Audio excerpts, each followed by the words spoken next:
involved, Calvin, and seed growers out here just agonizing with HLB and not being able to have an answer, and seeing the industry struggling to survive, and it just, you just hope that somebody's going to come up with something, but you also think that the perseverance that they've shown to go through all of these things. I mean, we've gone through burrowing nematode and Diaprepes and torpedo grass and tropical soda apple. Trustasia, Exocortis. We've been through all of it. You just can't think that this is going to put us under. So, but it doesn't look good. But Yeah. but based upon the past, somebody's going to come up with something. So we're hoping we're going to be able to find What might put us out of business if people quit drinking orange juice.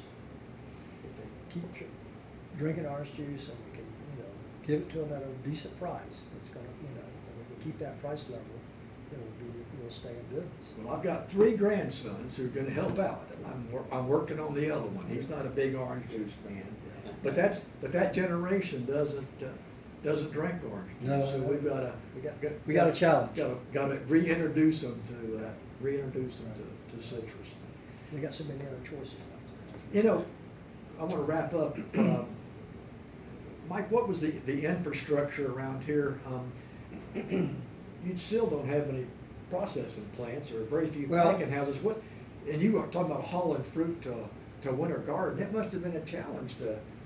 Well, it was a challenge, and our freight costs were extremely high and all that. But back in the late '70s, Congen, and Duda, they put together a little processing plant, Citrus Bell, up in LaBelle, and that was fine.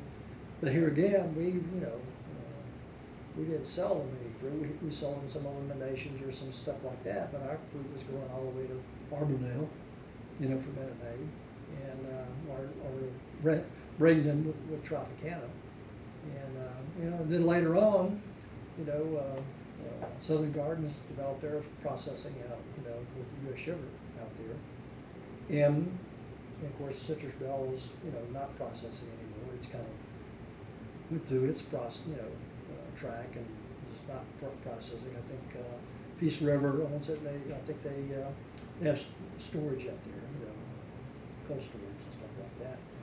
But early on, freight cost was really significant.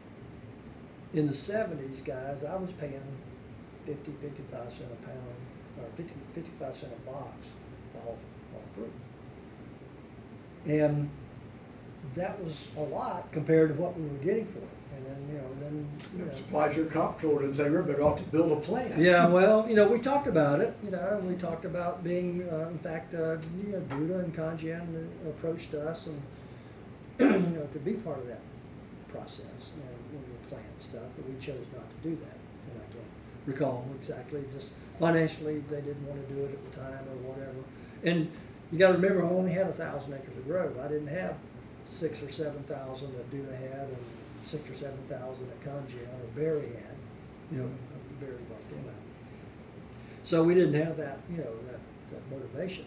Now in the '80s, after things, got better, and after the freezes, we developed, we went from, 1,000 acres to 10,000. I developed, almost 10,000 acres of grove. And then you started looking, what about haul rates and stuff like that. But then about that time, a group came along called Oakley. And Oakley's mission, they're a hauler, their mission was to haul every box of citrus in Florida, if they could. And I remember talking to them.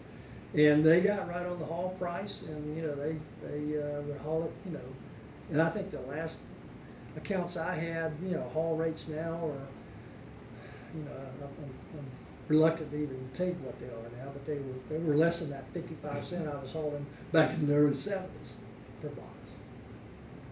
Well, it's been fun talking to folks. I appreciate it, and we'll see what happens. And as board members of the Hall of Fame, I want to thank you for the support here. We're having a good time, and we'll see how this goes. Erin's gonna have to edit me out of most of these things, but that's gonna be her big challenge to do that. But I wasn't facing her, so she got the side door. Nah, she'll just get rid of me. She'll. And we were hired as their experts. And they let us do what we needed to do. They didn't look over our shoulders, they didn't criticize this.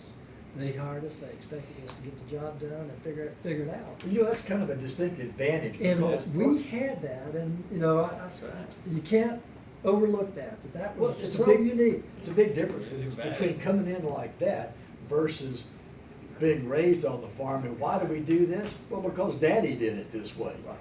And, well, you didn't have to worry about saying, well, Daddy did it this way. And we We're took gonna risks. we're gonna try to find the best way I to do it. guarantee